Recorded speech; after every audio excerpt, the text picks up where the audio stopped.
San Diego, USA, California's Southern Gate. Navy town, industry, borderlines, factories, Mexicans, Americans, high-rise, businessmen, sun-washed beach sand, tourist-filled vacation lands, growing, building, affluence, urban modern development. That's San Diego today, but it has not always been. Once this fine land was Mexican. Once it was Spanish. Once it was Indian. And once, in the time of myth and history, San Diego, like all the American Southwest, was called Aztlán.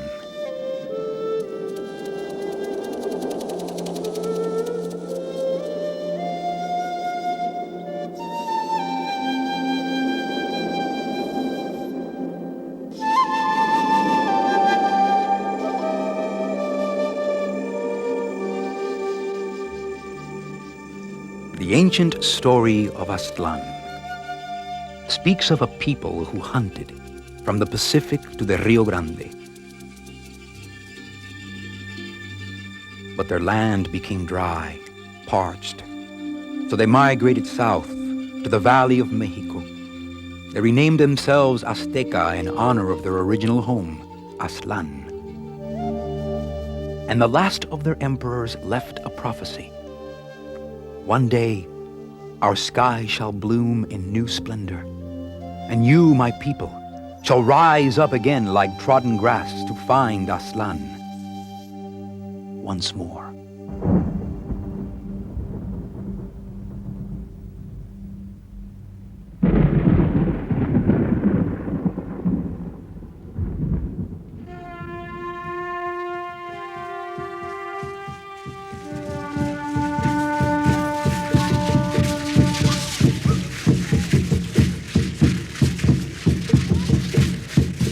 This is the story of one piece of Aztlán reborn, and how its people, the Chicanos, rediscovered their culture and history by claiming their destiny as a people and as a community.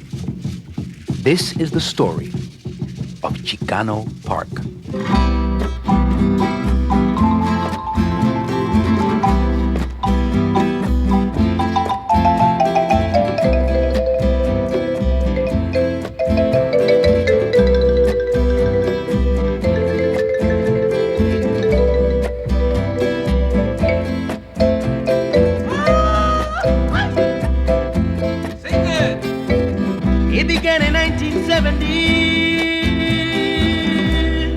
Under the Coronado Bridge en mi barrio,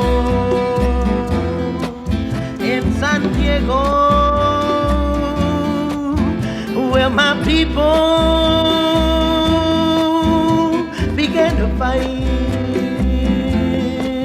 for Chicano Park,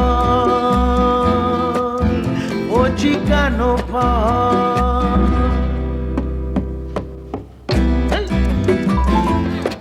Every year there is a celebration of the anniversary of that day, April 22nd, 1970, when La Raza took over this land and made Chicano Park.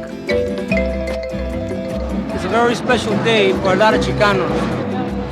In most of our lives, this is probably the only time that we've ever had a voice, a say in something that we wanted. You know, it's not much of a park, but it's our park, you know, it's in our style. We shall continue to live, my brother. We shall continue to fight, my friends, for Chicano Park under the bridge. For Chicano Park under the bridge. Chicano Park is 4 blocks from the bay, in the community of Barrio Logan. Barrio. In Spanish, it means neighborhood. In English, it means ghetto. Once, Barrio Logan was the second largest Chicano community on the West Coast, with a population of almost 20,000. For Chicano Park under the bridge. Barrio Logan is the first neighborhood south of downtown San Diego, squarely in the path of continued expansion. Chicanos have lived here for hundreds of years, since before the U.S. even existed. Today, Barrio Logan is 17 miles from the border. That line that guards the difference between cultures, between languages, between the United States and Mexico. So the goes down the hillside there.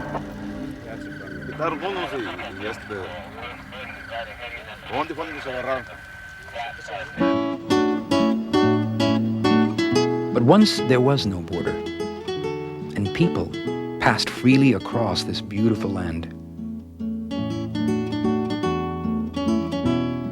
My parents came in the turn of the century, and I don't remember a lot about that, but I do remember that all my life I have lived in the barrio.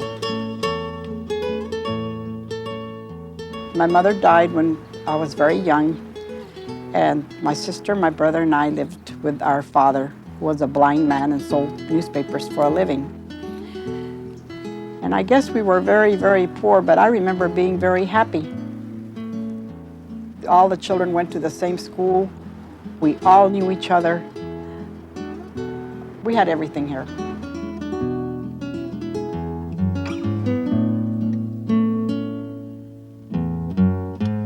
My great-grandmother came at the turn of the century to San Diego and settled in Logan Heights because of all the community here. Many of them were from Baja California. And she describes it as being wonderful in the sense that everything was there. My father's family came by rail from Sonora.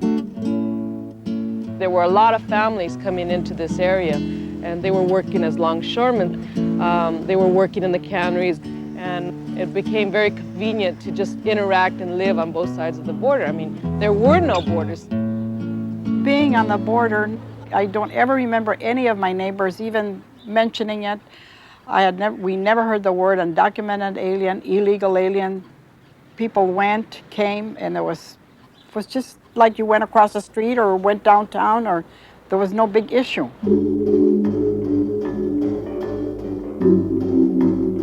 The border chain and checkpoint were set up in 1924. With the Depression of 1929, Chicano labor was no longer needed. During the Depression, people were just herded. They were rounded up, given a certain date, move out. They packed their little belongings. Children that were born here, of course, had to go with their parents that weren't citizens. And I remember that my neighbors and I used to go down here to the railroad and see the train that was taking them. It was really very sad. The Depression weakened Barrio Logan, and as many people were deported, it became smaller in shape and in memory. I remember sometimes, I used to get in shouting matches with Anglos or something, and they would tell you, go back where you came from, And one of the things that always stuck out of my mind was that here I was, like Jose Eligio Gomez in La Ciudad de San Diego, in Estado de California, and I was being told by somebody named Smith or Johnson to go back where I came from.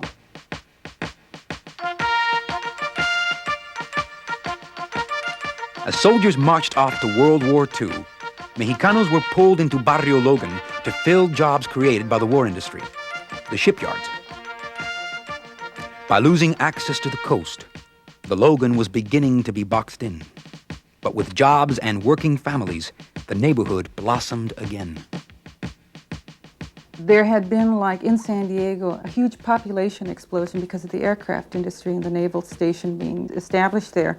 And I was born in 1942, so it was during the beginning of the war. And I remember spending a lot of time in Logan Heights growing up. There was a real sense of community. There was a torteria next door to us where my best girlfriend lived. And we used to play in the back. Growing up in Logan Heights, I really didn't have to interact with Anglos. Everything we wanted was here. I mean, it was like being in the womb. I mean, you went to the Central to get your groceries, you went down the street to get your tortillas at the tortilleria, you went to the paneria to get your bread. You didn't have to venture outside of Logan Heights. I was very unaware as a youth of racism. I accepted a lot of things as just being, and that's the way it was, you know? Like running around with my own people when I was a kid, and everybody I knew spoke Spanish. It was very rare that you saw anybody of another ethnic group. I remember one time it was a guy that came walking down the sidewalk, really light skin, bright red hair, and I remember just kind of like everything stopped for me because I had never seen anybody with red hair. I didn't even know it existed. At the heart of all community activity was the neighborhood house. The neighborhood house was great. That was our one recreation. I met my husband there at a dance, and I was 16 when I got married, and I had my children, 4, one right after the other. I was just a mother and a wife, and my whole life revolved around that. By the 1950s, the area many had called home had been rezoned. The laws had been changed. San Diego wanted a place to expand and relocate its industry. They chose Barrio Logan. When our neighborhood was changed from residential to industrial, it was just changed. No one knew anything. No one knew that you could go to the city council and protest. I didn't know any of those things. There used to be houses all in here, and then the junkyard started moving in, and at that time, people started to have to move out because the freeway started coming through, the Coronado Bridge, junkyards, industry, everything started happening. My community started kind of falling apart. There was no talk of community development or neighborhood planning associations. We had no idea what those type of things actually were. The pounding every day, smash, smash, smash. Our house is slowly cracking. The walls in our house, the paint peeling's falling off. This used to be a very nice area at one time until somehow somebody said it'd be a nice place to make junkyards. They built the Freeway 5, condemned a lot of houses. Many, many families had to move. They built the Coronado Bridge. The same thing happened. We lost a lot of our friends. We just thought that that's the way things had to be. With Highway 5 going through and the Coronado on-ramp, a lot of the families and the housing that existed before was totally gone. The little panerias were gone, the little tortillerias were gone, abandoned houses, abandoned storefronts. It was very shocking and disturbing to me. One day, somebody came and knocked at the door and told us that we had to leave because the state had bought the property and that we had to move because they were going to build a bridge there. So it was rather a surprise. I would walk up and down the streets passing through and I'd see this desolate area of our community where the homes had always been, nothing was there. It was all destroyed, and it was such a sad feeling to see this. I thought, what could change this? If only something could change this.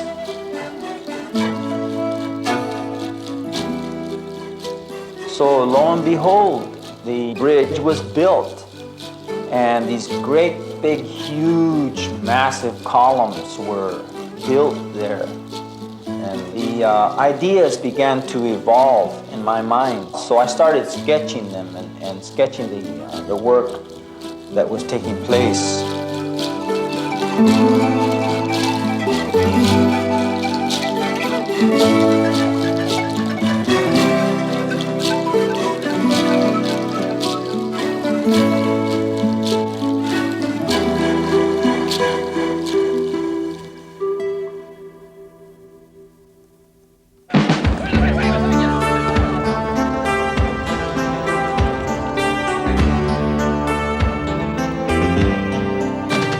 The 60s marked an explosive moment in the world.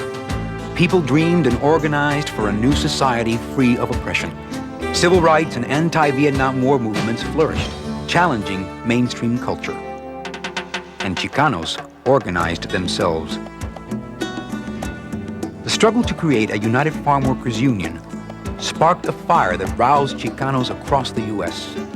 Self-determination for Chicanos as a people, alternative institutions to meet the needs of an ignored minority. Now, countless individual voices came together into the powerful chorus of El Movimiento, the Chicano movement. Social unrest was happening. Cesar Chavez had just had the march from Delano to Sacramento, and the movement was starting to develop. There were organizations such as Maya and Mecha, and there were all these sons and daughters of farm workers and cannery workers and railroad workers all meeting together in college, and it was a real awakening to see other students with the same backgrounds or similar backgrounds as I had. I walked into this hall, and there was the flag of the United Farm Workers. And it was such a strong impact. The colors and the imagery that I adopted it in my own artworks and began exploring this particular power.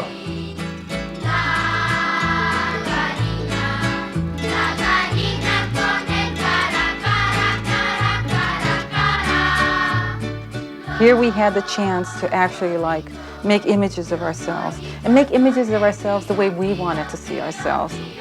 My involvement as an artist was the fact that we started having art exhibits. We started doing posters. And when there was a march or a rally or something was happening politically, we were able to do images that dealt with that.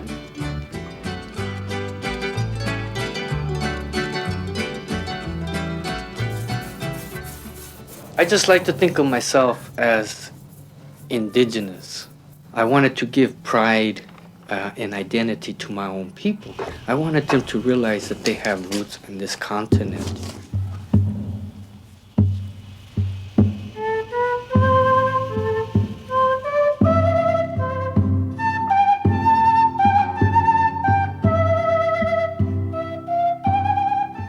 The only history that they were teaching was the California mission thing, about the Spaniards came with the priests, and they had a idyllic thing going with the Indians, and I just couldn't relate to that.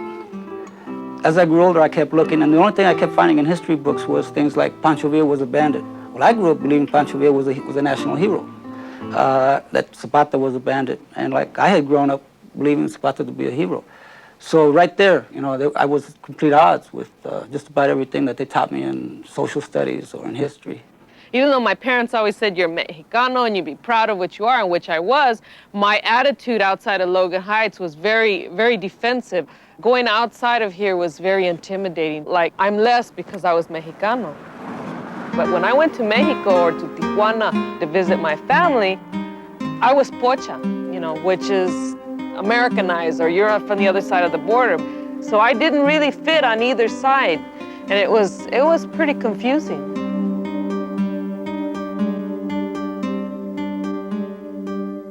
It was considered polite to refer to someone like me, "Are you Spanish?" rather than use what was then a derogatory term of Mexicans. When I became a Chicana, and I became a Chicano artist, and began to learn more about my history, there was a whole revolutionary, different way of looking at myself as a woman. And all of a sudden I looked at myself in the mirror and I said, I'm not too bad looking. I didn't feel awkward or somehow strange or that I didn't look right. I felt somehow I looked at the way that I should look like. This was natural and it was good. And I looked at my mother and I looked at my grandmother and I said, God, they look good to me too. In the late 60s, artists throughout the Southwest set up centros culturales, cultural centers for the artistic and political voice of the community. All this created a new wave in poetry, dance, music, and visual art, Many artists journeyed to Latin America and Mexico to immerse themselves in Aztlán and returned with new horizons for the Chicano future. I ended up going down into Mexico, and we traveled down there for almost a month. And during that time, I would stop every place that I knew where there was some kind of monumental sculpture or mosaic or murals. You could see everything, the movement in it. I became aware of the concept of mural painting. That influenced me a lot. I remember my work changing dramatically after seeing that. So when I got back, I went back to my drawings for the mural that I was working on. And the images just begun to jump right out of it.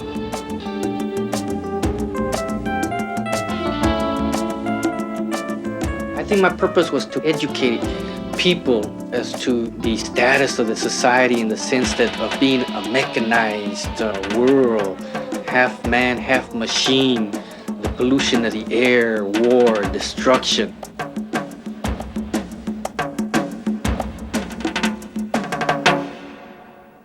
I started looking at the kind of media images used within our own Chicano community movement, as far as like positive role models for women. And the predominant image, there was basically one, was the Virgin of Guadalupe, basically a passive image. She's wrapped, she can't even walk in the material that she's got. So in my desire to create a positive images, I used my mother, my grandmother, and myself as prototypes. Since I was running at that point in my life, I did myself as a runner. And I threw up her dress because she's running. I put sneakers on her as taking off, exuberant, full of life. Then I did my mother, who worked at the Naval Training Center for 30 years as a seamstress, sitting behind her industrial sewing machine, making her own Cape of Stars. And my grandmother, I saw as an old woman. Very rarely do you see like the Virgin portrayed as an older woman. I guess this has to do with the sanctifying of her virginity. In the 60s, when the young people that had lived in this neighborhood, and they went to college or they went in the service and they came back, they woke everybody up. That's the way I got involved. We wanted a park. There was a community council meeting at the school every month, and we were told that we would get a park. And these meetings went on for at least 3 years, and nothing ever happened, no park. In 1970, the city began construction of a highway patrol station on that same piece of land under the bridge the residents had wanted for a park. No one in the community was consulted.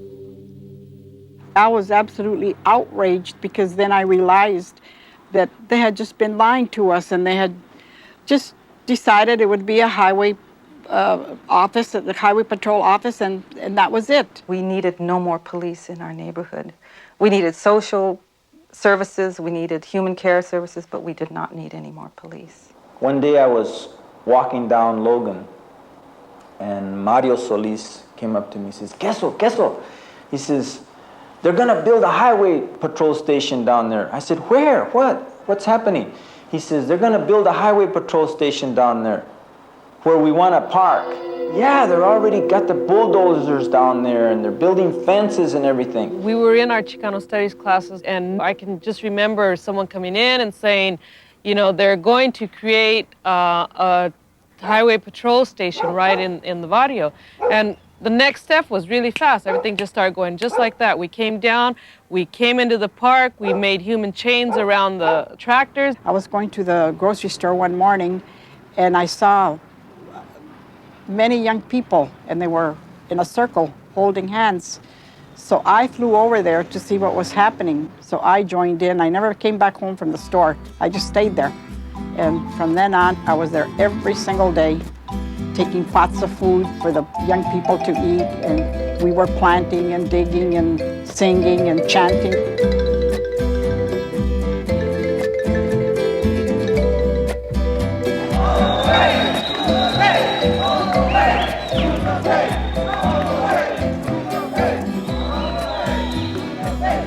In the year 1970, the city of San Diego, under the Coronado Bridge, lied a little piece of land, a piece piece of land that the community of Logan Heights wanted to make into a park. A park where all the chavalitos could come and play in so they wouldn't have to play in the street anymore and get run over by a car. A park where all the viejitos could come and just sit down and watch the sun go down in the tarde. A park where all the familias could come and just get together on a Sunday afternoon and celebrate the spirit of life itself.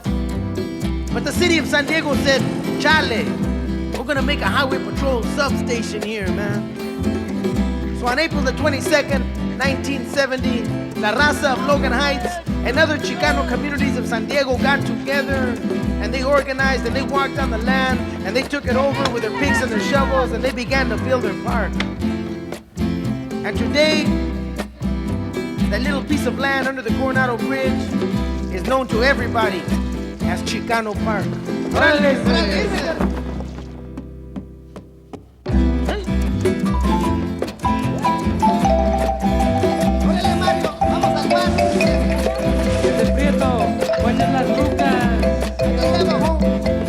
We shall continue to live, my brother. We shall continue to fight, my friend. We shall continue to live, my brother. We shall continue to fight, my friend. For Chicano Park, under the bridge. For Chicano Park. It was the first time that we had all come together in a sense of unity for ourselves and our community.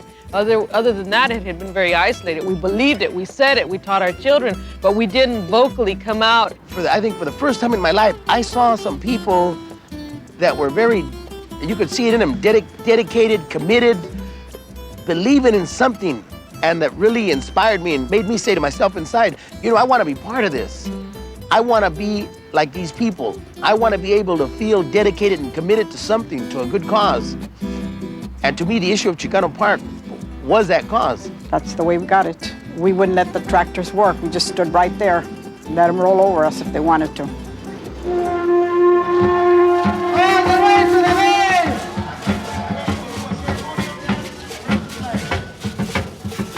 Chicano Park marked the rebirth of Barrio Logan. A small thing to some, a little piece of land, but to the Logan, it was something of their own. People remembered the voices of their ancestors fighting in the Mexican Revolution, crying, Tierra y libertad, land and freedom. Land and freedom.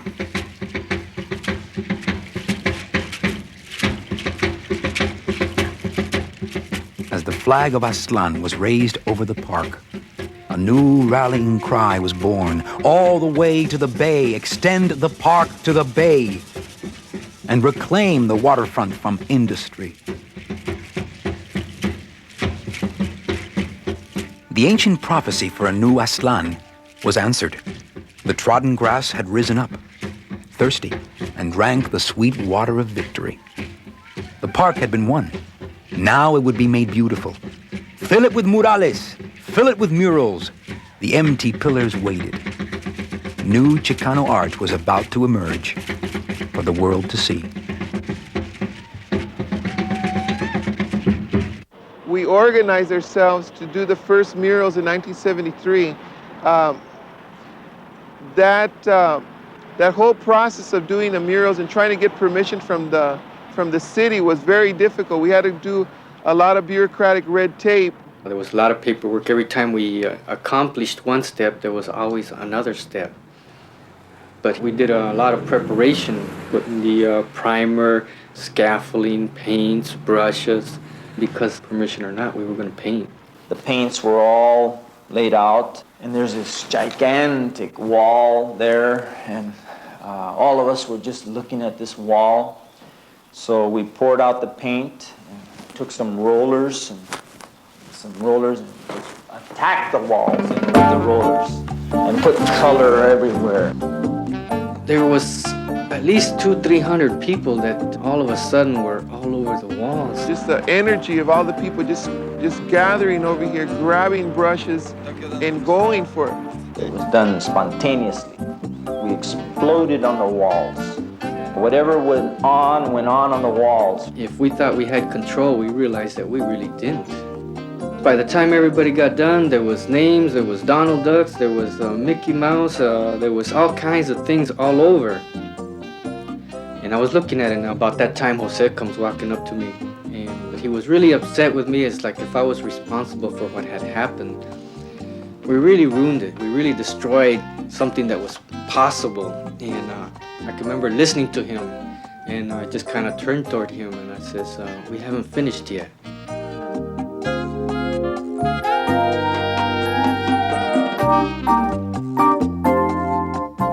So for about 4 or 5 months, there was about 5 or 6 of us that kept going back and working on those walls.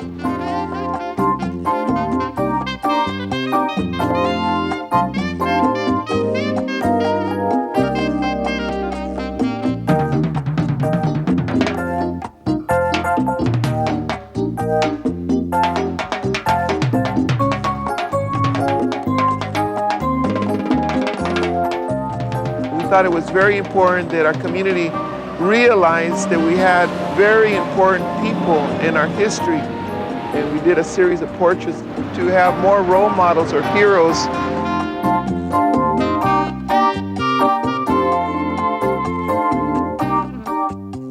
This was our first attempt to coordinate and to work a mural. I had never seen murals in my life. I think they're absolutely beautiful, and I was just surprised. No one in the community had ever seen them. We had never even knew there was such a thing. We had never learned about them in school.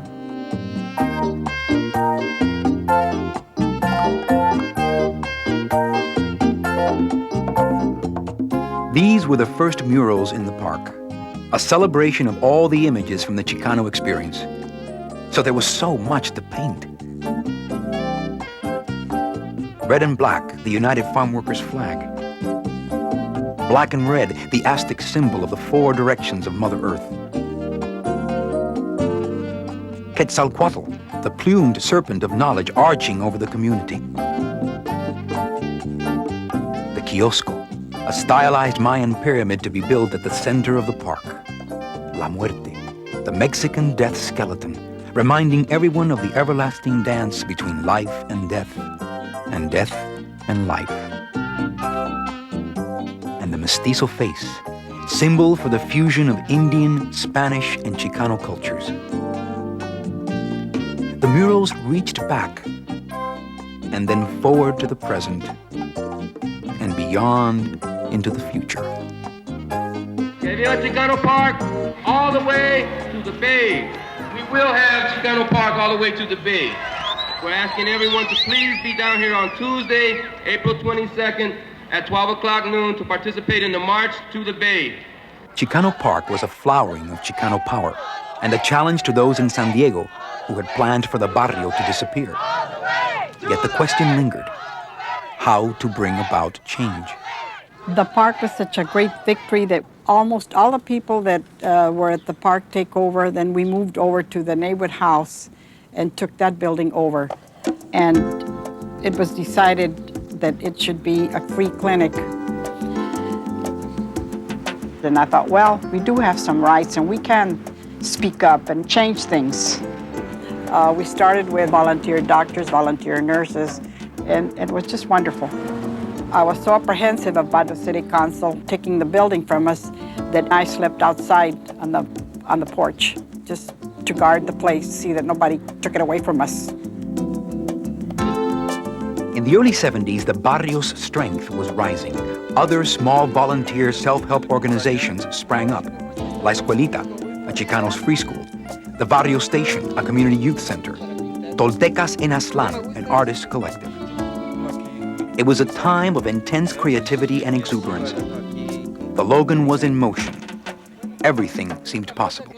At a moment's notice, just almost like a snap of the finger, we could have 200, 300, 400 people marching and demonstrating in front of city administration to get our issues heard. You had to fight for everything.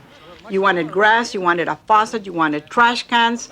There were umpteen meetings to ask for a lousy trash can. Then the kiosco was another thing. They didn't like the plans for it. They didn't like it. It looked like a pyramid. They didn't like this. They didn't like that. So what? wasn't going to be their park, it was ours. We wanted the kiosco the way it was, had the blueprint, and that's the way it was. After the park takeover, something really nice and beautiful started happening. It wasn't just confined to the park, though. I mean, the Centro Familiar was organizing the social workers, the artists were organizing the artists, the teachers were organizing the teachers' organizations. A lot of movement was taking place.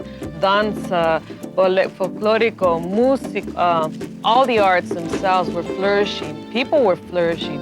It was like as if the seed was finally getting watered and people started sprouting.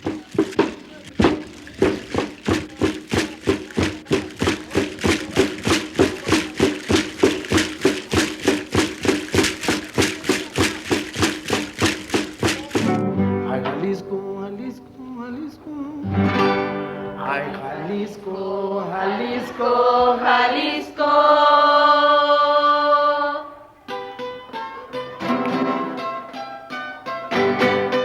Through the Chicano movement and through our own efforts, especially through our music, we began to learn more and more about where we came from and where we are going as a people.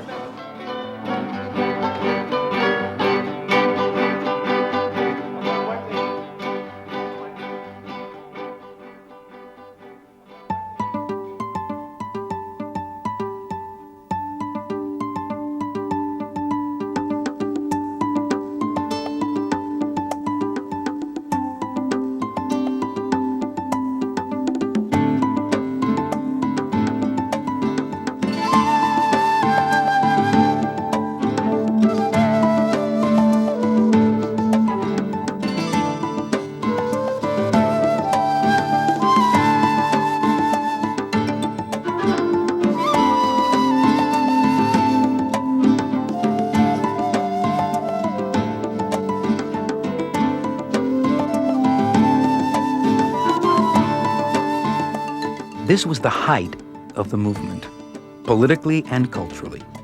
Logan artists traveled to other communities to paint.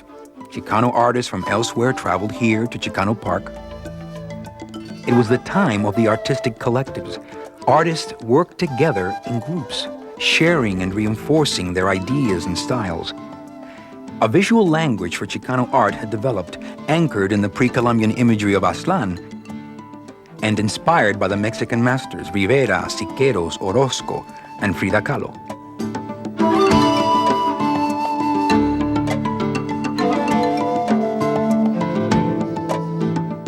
Chicano art chose its subject matter from the political issues of the day, be it the farm worker struggle or La Tierra Mía, My Land, Chicano Park.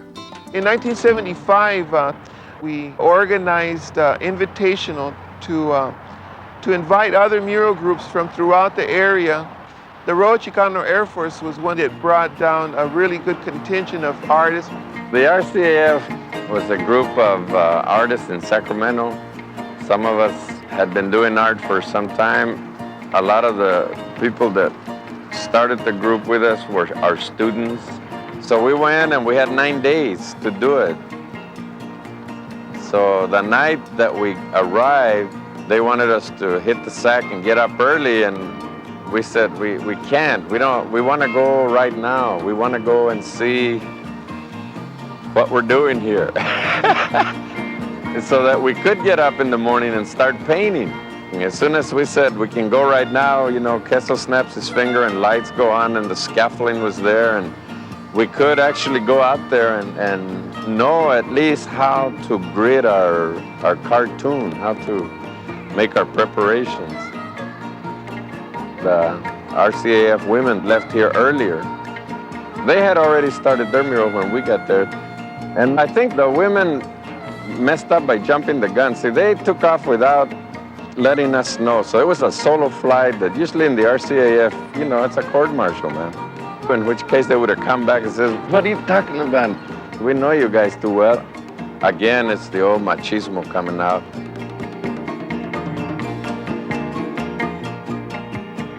But they did a very beautiful pillar. I maintain that there was enough in our Chicano history that still hadn't been told. So I thought, someone is handling the images of Che and the Virgen and Zapata. I'm going to concentrate on something that I've always done. It's my people.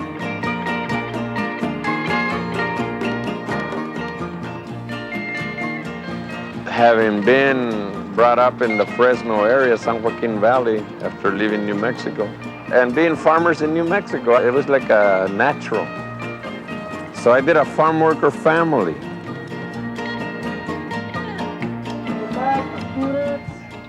Education, jobs, political power, housing, and healthcare. These were El Movimiento's national agenda, issues that affected every Chicano and Chicana in the United States. And in Chicano Park, local issues shared the center stage. Oh, come up here for those people who want to stay together, down to the land, on the waterfront. Barrio Logan mobilized around the All the Way to the Bay campaign. And in 1,000 city council meetings, San Diego resisted every step of the way. We began to organize here in this particular community to begin planning for our future, because this was our right, and it's important that every community should plan for their future. The dream was to free Logan from industry and junkyards. But did the barrio have the strength to realize it? Or would San Diego force families out of their homes, like so many others that had been forced out before? When they built the freeway, and then they built the bridge, the residents here weren't recognized as being residents. They were just recognized as people who hadn't gotten out of the way of the junkyards yet. You know, because they're coming, the freeways and the bridge, and these people haven't gotten out of the way, but they'll be out of there in a few years. Well, the whole area, the whole barrio, refused to just roll over and die. Barrio sí, yonke no. Barrio sí, yonke no. Barrio sí, yonke no. Here at the border, that's how we say junkyards. Yonques no. The mural, Barrio Sí, Yonques No, was part of the campaign to drive out the junkyards. Making this billboard was a moment of harmony within the Chicano movement, artists and activists working together to build a better community. Más casas, menos yonques. More houses, less junkyards. I went to all the meetings with all these young people. They all came after me, and I went because I guess they thought if they took an old lady along, it would be respectful. And we finally got some of the things we wanted.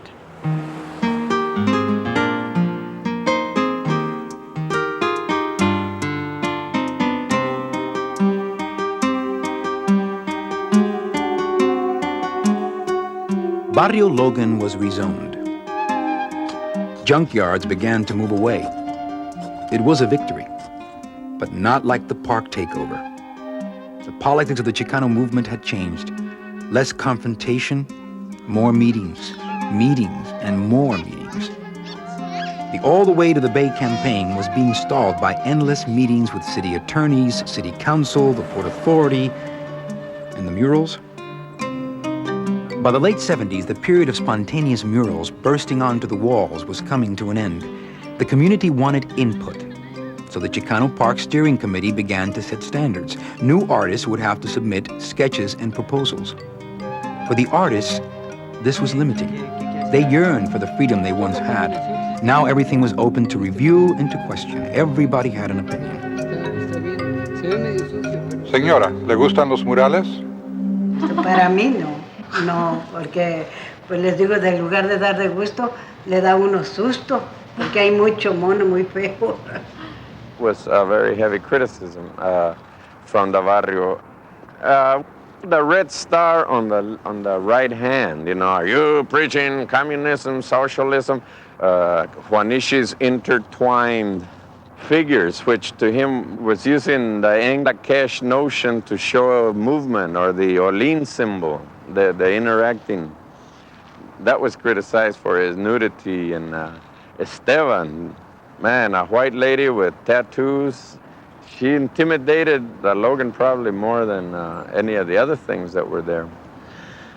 Esteban had done an emerging mujer, or woman, And he did it all in white, and it was not for the white woman or against the brown or the black woman. It was the color that he thought best put across what he had in mind. She was ascending into a new prominence.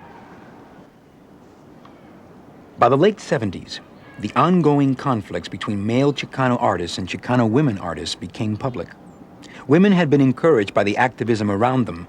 Now they re-examined their own lives and emerged to play a major role in the art movement.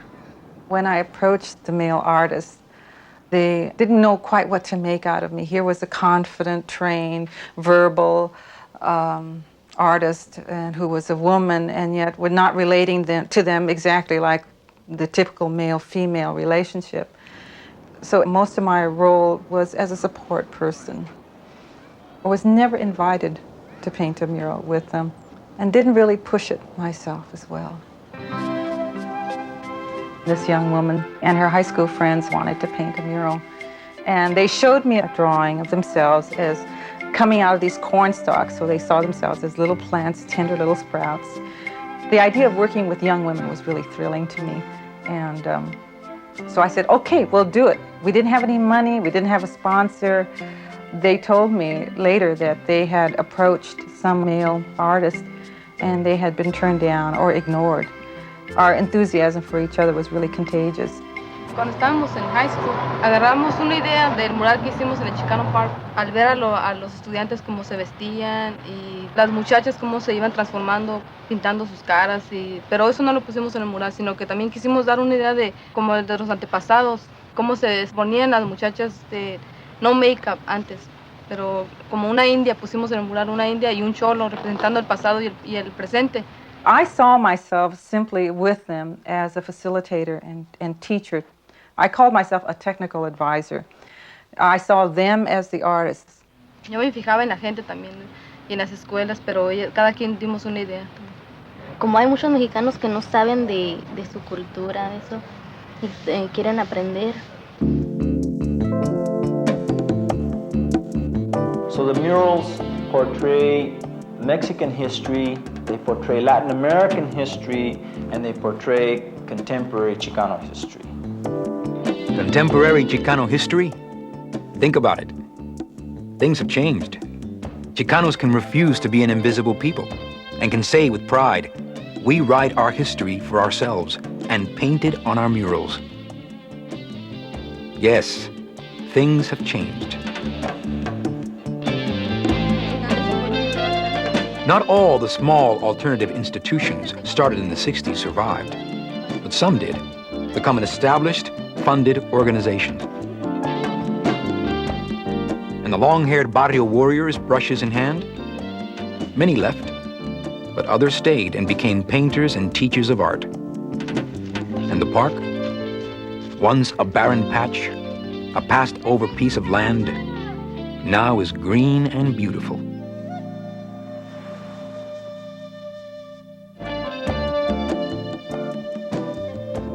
Chicano Park has become a set of real-life stories of a people's self-determination, a message of creativity and struggle, not just for the sons and daughters of Aztlán, but for all the people and all communities. Let Chicano Park speak to those who dream of roses, but swallow thorns, as a tale of hope fulfilled.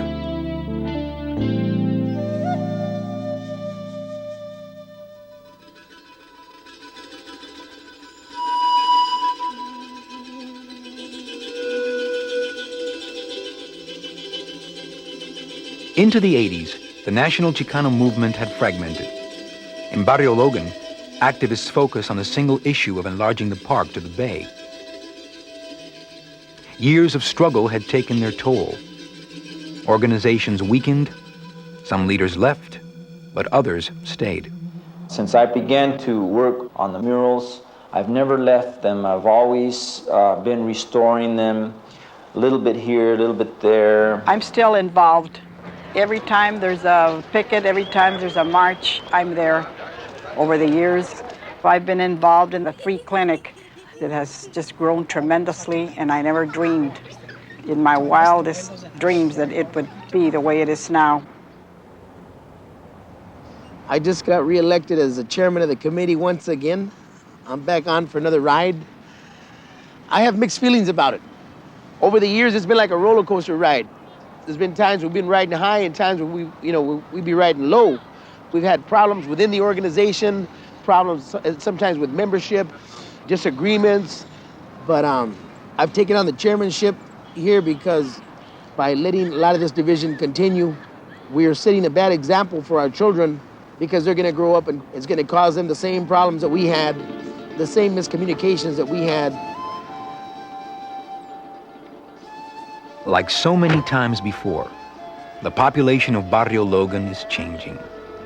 By the end of the 1980s, Barrio Logan began to shrink again as San Diego continued to expand. The growth of San Diego was accelerating, the downtown was revitalized, and a new convention complex installed. San Diego is on the move, and Logan is in its path. For Chicano Park, the future is an open question. It can be the symbol around which people can rally and defend their barrio, or it can be the last Chicano island as families are forced from their homes by the pressure of San Diego's urban development. It is a question that the future and the people of Barrio Logan will have to answer. We are united. We are not divided. We are united. We don't have to fall apart right now. We have a common goal. In spite of all conflicts, Barrio Logan moved forward. In 1987, the community won a victory, extending the park to the bay, acquiring 3 acres on the waterfront. This took 17 years. Even though the population around Chicano Park is more scant, every year people do use the park. I mean, and every year in Chicano Park Day, there's a celebration with thousands of people. There's a greater meaning beyond simply the neighborhood now. In a sense, it's almost a memorial to all the little barrios that exist across the country where working class people live. But we're not going to go down easily.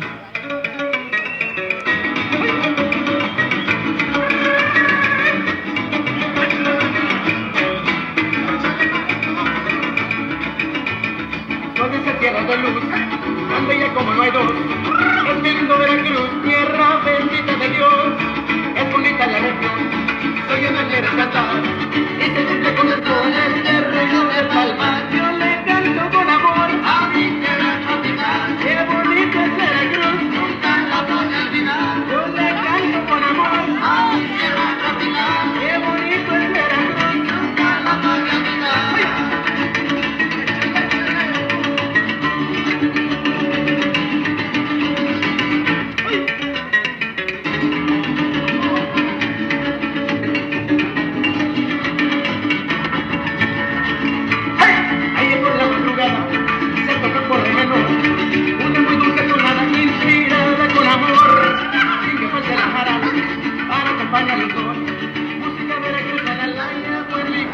I never realized that I could do the things I did or had the strength or even had the guts to do it, you know. And I thought, you know, here I am, a housewife and a mother. I've never done this, and it just made me feel real good. If I wouldn't have been involved in these things, I would never have had the dreams to try to accomplish something. I would have never even attempted it. I would have never attempted to paint a mural.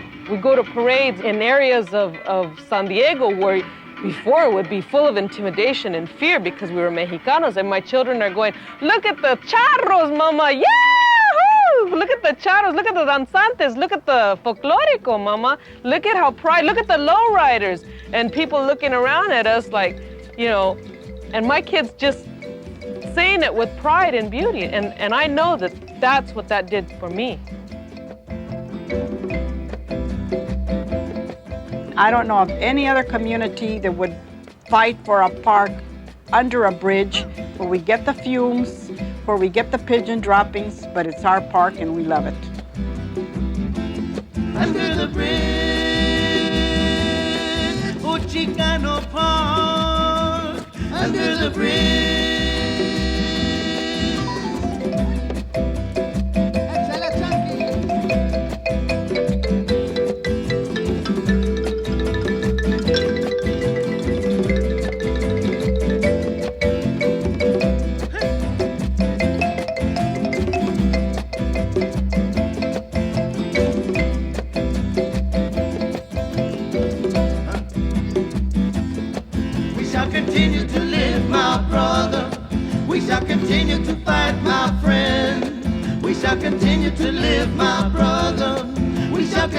to fight, my friend, for Chicano Park. Under the bridge, for Chicano Park. Under the bridge.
Que vivan los barrios unidos, que vivan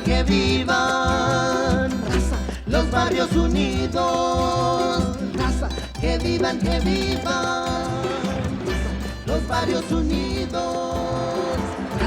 que vivan los barrios unidos, que vivan los barrios unidos, que vivan